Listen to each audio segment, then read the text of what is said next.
Welcome to my channel, Indy Likes Books. My name is Indy and I like books.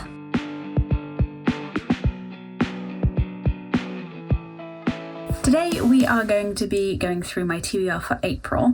Unlike previous months, I am not going to be using my TBR game. I know, I am very sad about it, but it is the Adventures in Aldea Spring Equinox in April, so I've got prompts from that I need to use instead. If you don't know what Adventures in Aldea is, it is a reading challenge that is created by G at Book Roast. I will tag one of the videos explaining it down below. Basically, there is a school called Aurelium. It's in the world of Aldea, and you create a character and that character goes to school. Each month there is a monthly prompt that you read for, and then you have the spring and autumn equinox, and during this time it's like exam season at school. You've got a list of subjects that you're studying and you need to pass exams in these subjects to continue to the next stage.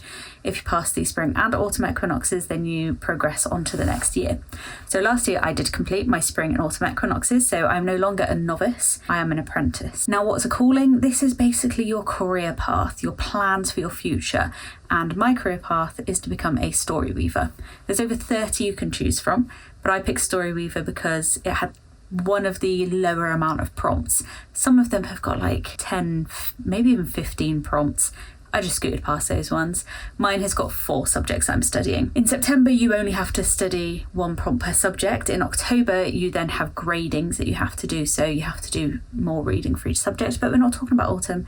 We're talking about spring, so stay focused, India. When you know your subjects, for each equinox, G releases a list of prompts. G releases last week, so I've got my prompts and I have created a TBR for this. Before we get into April's TBR, let's just go through March's TBR and whether I read the things I was meant to read. So first on my TBR was Lady of Darkness, to read or start a series prompt. I did read that, didn't love it. Then I had the lowest rated book on my TBR, which was ML Rio's The Graveyard Shift. It's only a small book, and unfortunately I didn't read it. I just didn't get around to it. I discovered short stories on KU and just blasted through a load of those. I then had to have a book that was released in 2020, and I picked Bitter Falls by Rachel Kane. I didn't get around to reading this one. I really wanted to, but for some reason other things became priorities. Buddy reads. I had buddy reads that became priorities and an ARC book I needed to read, and it just fell off the end of my TBR, and I know we've got 5 days left of the month, but it's not going to be read. I then had a tarot pull and I picked Temperance. I couldn't find anything that fit the spiritual meaning of temperance, so I went with what temperance means as a word, which is abstaining from alcohol, and I read Knife by Yo Nesbo, which is in the Harry Hula series. Turns out actually Harry isn't very temperate in this one, and he goes back to alcohol to the extreme, but it counted when I picked it and I did read it. I then had to read a TikTok hyped book, which was a buddy read as well, my friends Carly and Chloe, who I'll tag below. We read Bat Eater and we were all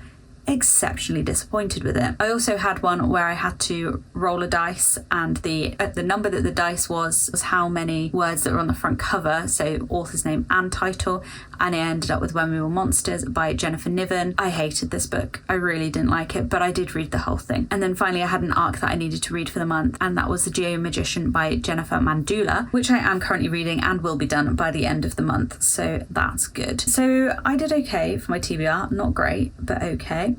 I will just say as well, Lady of Darkness was also used for my Goober challenge, which was a multi-POV book, and Knife by Harry Hula was used for my Adventures in Audio challenge, where I had to read a thriller. But let's get on with April's TBR, shall we? So my first class is The Art of Illusion.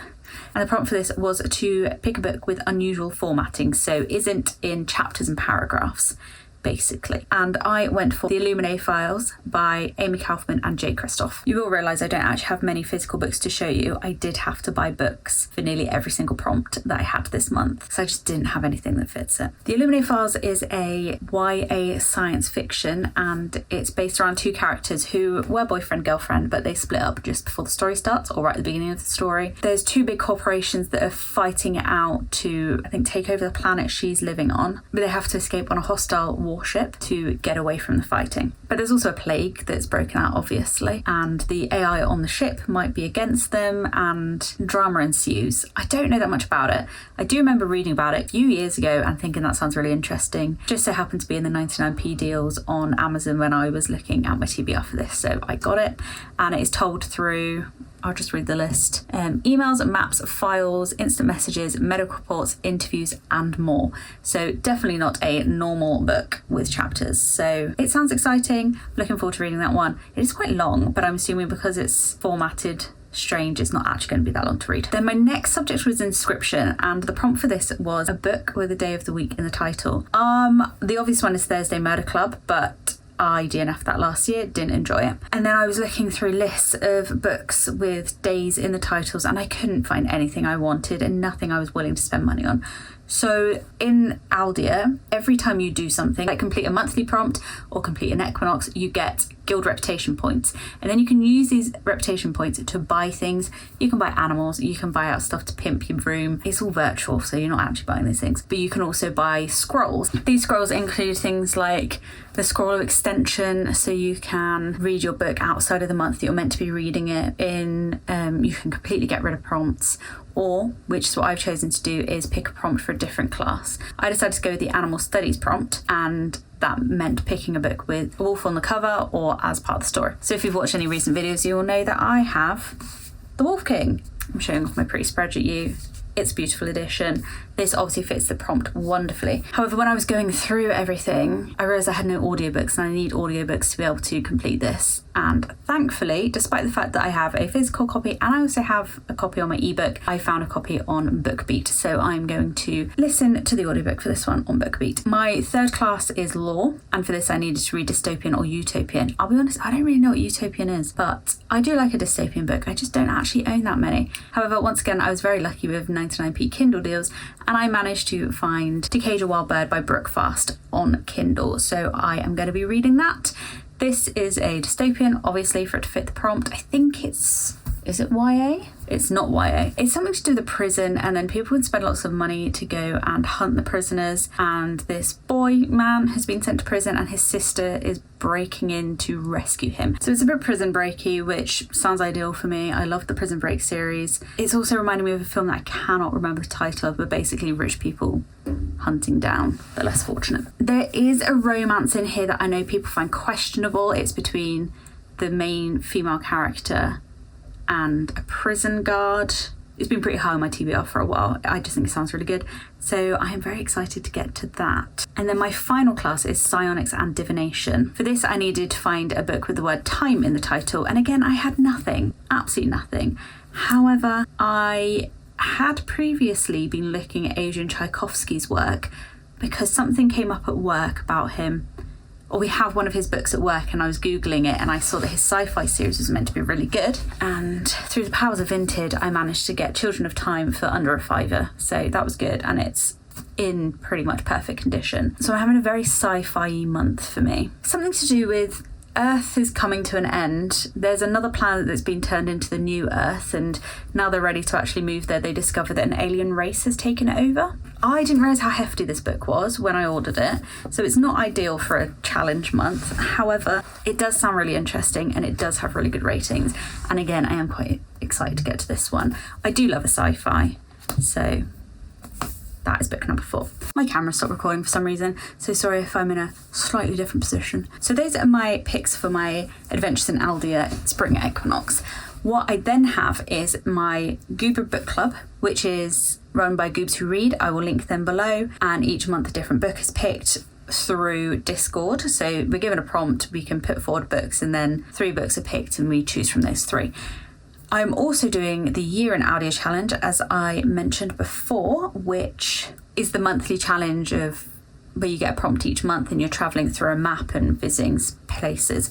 I didn't get a choice on what mine was this month, and ended up having books that are read in the AM. I don't read much in the AM. I listen to an audiobook on my way to work. I may read a little bit of a book whilst I'm at work, but generally I'm an afternoon reading girl. So for that challenge, I wanted to have a short story that would take me a couple of days to listen to in the car. Luckily for me, the Goober Book Club prompt was a book under 200 pages. And what got chosen was The River Has Roots by Amal El Motta, and it's only 133 pages. The audiobook is about 3 hours, so that will take me like 3 drives into work. There's a river that runs into a town called Thistleford, which is next to the land of Fairy. There's two sisters that will have to stay together through life and death. I don't know if that's a prophecy or if that's just because they're really close. And they're part of a family that sings to the enchanted willows to thank them for their magic.